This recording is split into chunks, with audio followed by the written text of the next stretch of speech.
गोदिया में बैठेले अलबेला दुल्हा, गोदिया में रोदान पसार। अरे अम्मा के गोदिया में बैठेले सलबा दुल्हा, गोदिया में रोदन पसार। अरे अब मोरिया माहो रचबू बियावा, अब लाव कन्या कुंवर। अरे अब मोरिया माहो रचतु बियावा, अब लाव कन्या कुंवर। अरे नाही मोरे बाबू हो गहना से गुड़िया, नाही घरे लहंगा बटोर। अरे नाही मोरे बाबू हो गहना से गुड़िया, नाही घरे लहंगा बटोर।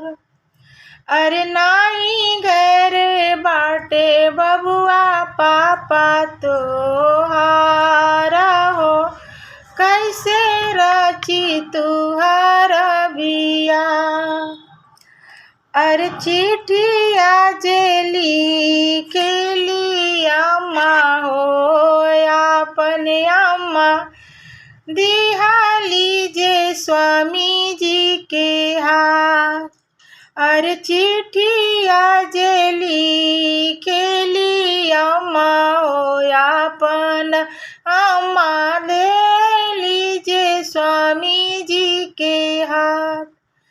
अरे राउर बबुआ स्वामी बियाल जोग भैले, रची स्वामी बेटा के बिया। अरे राउर बबुआ स्वामी बियाल जोग भैले, रची स्वामी बेटा के बिया। अरे चिट्ठिया जेली खेले पापा हो अपने पापा, दिहले जे अम्मा जी के हाथ। अरे करना ए धनी डाल के बजरिया हो, अब होइए बेटा के बिया। अरे खरीदाना ए मोरे धना हो जेवर गुड़िया, अब होइए बेटा के बिया।